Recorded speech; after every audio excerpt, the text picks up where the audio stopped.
Assalamualaikum warahmatullahi wabarakatuh. Hari ini kita akan membahas di pertemuan ke-6 ini tentang built-in function dan fungsi rekursi. Jadi sebelum kita masuk itu kita harus ketahui dulu apa fungsi di dalam bahasa C. Nah, jadi fungsi adalah serangkaian pernyataan yang akan melakukan fungsi spesifik. Nah, jadi misalkan kita sedang ingin menulis sebuah program nih. Nah, kita perlu tuh ada suatu pekerjaan gitu yang dilakukan lebih dari sekali. Nah, maka pilihannya ada dua. Yang pertama, kita setiap ingin menggunakan fungsi tersebut atau pekerjaan tersebut, kita kita tuliskan misalnya A tambah B kita tuliskan gitu. Kemudian, nah kita buat semua fungsi. Nah, lalu kita panggil ketika dibutuhkan. Nah, dari dua cara tersebut yang paling baik adalah yang cara nomor dua. Nah, jadi kenapa kita perlu menggunakan fungsi? Nah, jadi fungsi itu digunakan karena yang pertama untuk meningkatkan keterbacaan kode. Nah, jadi ketika kita menggunakan fungsi, daripada kita menuliskan suatu baris kode terus setiap ingin digunakan, nah itu akan lebih mudah dibaca dengan menggunakan fungsi. Nah, selain itu kita dapat menggunakan kode tersebut. Nah, jika misalkan ada program nih, nah program ini cara kerjanya hampir sama dengan program kita buat sebelumnya, maka kita dapat menggunakan kode dari program yang sebelumnya itu ke program yang kita buat sekarang, atau kita istilahnya daur ulang gitu, dari kode program lama ke program baru. Nah, selain itu debugging kode akan lebih mudah. Nah, jadi karena dia lebih mudah dibaca, berhubungan dengan poin kedua A ini, maka ketika ada suatu bug dalam kode atau ada yang tidak sesuai, maka akan lebih mudah diperbaiki jika kita menggunakan fungsi. Nah, selain itu, fungsi juga mengurangi ukuran kode, karena yang pernyataan kode yang berulang-ulang itu digantikan dengan fungsi saja. Nah, jadi misalkan kita inisialisasi variabel, nah maka kita cukup inisialisasinya sekali saja, deklarasinya juga sekali saja, daripada sedangkan fungsi kita cukup memanggilnya saja, tidak perlu inisialisasi dan deklarasi ulang. Nah, jadi fungsi itu sebenarnya ada dua seperti yang itu. Yang pertama boolean function. Nah, boolean function ini seperti printf, scanf, puts, gets. Nah, printf kan untuk menampilkan. Nah, itu adalah contoh fungsi-fungsi bawaan. Fungsi ini juga sudah ada nih dalam header. Nah, jadi misal stdio.h itu, nah itu sebenarnya header. Nah, jadi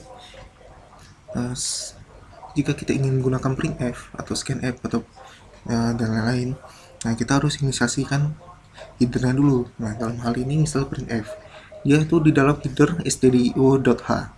Jadi misalkan kita ingin menggunakan printf, maka kita harus masukkan file header tersebut jika ingin menggunakannya dalam baris kode kita. Nah, yang kedua adalah fungsi buatan pengguna. Nah, fungsi-fungsi yang kita buat dalam suatu program itu disebut sebagai program buatan pengguna. Jadi dari ada yang bawaan, ada yang buatan sendiri. Nah, itu perbedaannya. Nah, jadi ini untuk fungsi buatan pengguna. Maka cara menggunakannya, kita return type, tipe data balikannya, kemudian nama fungsinya dan argumennya. Nah, baru di sini baris kode ya. Nah, baru sini baris kode ya. Nah, jadi return type adalah tipe pengembalian data. Nah, seperti int, double, char, void, short. Nah, kemudian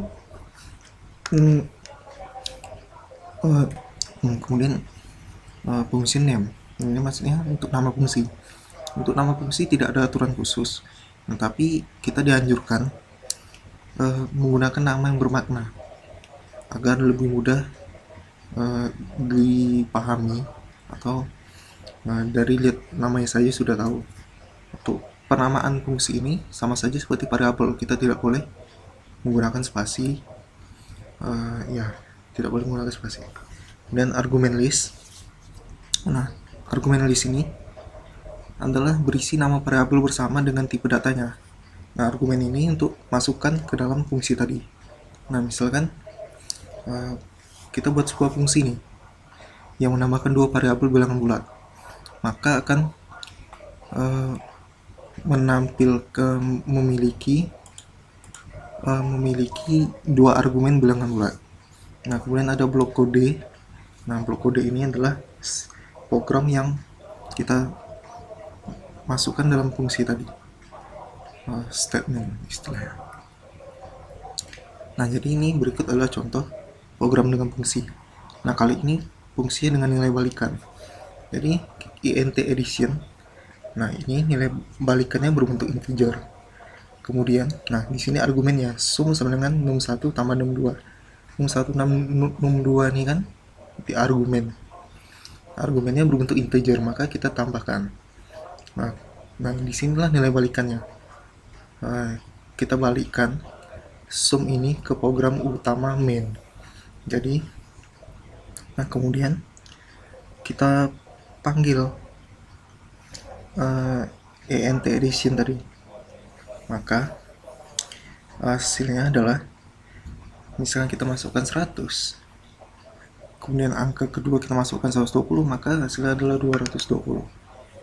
Nah, maka ini bedanya ada return sum ya, ini nilai balikan. Lalu bagaimana ini tanpa nilai balikan? Nah, berikut adalah tanpa nilai balikan. Nah, di sini bisa kita lihat tipe datanya adalah void. Void ini maksudnya tidak ada memiliki nilai balikan. Nah, kemudian yang kan kita lihat juga nih, di sini hanya menggunakan printf. Dia tidak perlu mengembalikan apapun ke program utama. Maka di program utama kita cukup memanggilnya saja. Kita panggil fungsi introduction. Maka outputnya adalah hi, my name is Dodi, how are you? Nah, jadi aturan fungsi dalam bahasa C itu ada beberapa poin nih. Jadi main, nah dalam program C itu merupakan fungsi. Jadi int main itu sebenarnya fungsi juga. Nah, setiap program C itu setidaknya satu fungsi, yaitu main. Nah, untuk jumlah batasan fungsi itu tidak ada batasan. Nah, karena program C itu dapat memiliki sejumlah fungsi. Nah, barulah suatu fungsi dapat memanggil diri sendiri, dan ini dikenal sebagai rekursi. Nah, baru kita masuk ke ini, aturan fungsi dalam bahasa C. Jadi, pertama nilai balikan. Tipe data dari nilai yang dikembalikan. Nah, bisa juga berbentuk void. Kalau void itu untuk fungsi tidak mengembalikan nilai apapun. Nah, jadi misalkan jika tipe datanya adalah char, maka fungsi akan mengembalikan tipe char dan memanggil fungsi ini di fungsi main harus memiliki tipe data char juga. Jadi harus diperhatikan nilai balikan, argumen yang dimasukkan, dan tipe data di program utama. Apakah semuanya sudah sama? Kalau tidak, dia tidak akan berfungsi dengan benar. Nah, kemudian kita masuk ke fungsi rekursi dalam bahasa C. Fungsi atau prosedur rekursif adalah fungsi yang memanggil diri sendiri. Nah, rekursi digunakan agar penulisan dalam fungsi atau prosedur lebih hemat dan tidak panjang. Nah, syarat rekursif itu ada dua, yaitu basis dan recurrence. Basis itu adalah kondisi nilai awal dari rekursif, sedangkan recurrence adalah proses untuk menemukan nilai awal. Nah, berikut adalah program dengan fungsi rekursif. Jadi ini adalah program faktorial. Jadi misalkan kita masukkan angka, misalkan 6, nah maka awalnya faktorial dipanggil dari main dengan 6 sebagai argumen. Nah, kemudian kita lihat di sini, nah kan faktorial angka kurang 1 kan, maka ketika angka dikurangi dengan 1, nilai n itu kurang dari 1, maka tidak ada panggilan rekursif lagi, dan nilai faktorial itu akan dikembalikan ke fungsi main. Dalam hal ini adalah 720. Jadi dia 6, terus tuh 5, 4, 3, 2, 1. Nah, itu dia akan berkurang setiap pemanggilan. Baiklah, itu saja yang dapat saya sampaikan. Apabila ada kesalahan dan kekurangan, saya mohon maaf. Assalamualaikum warahmatullahi wabarakatuh.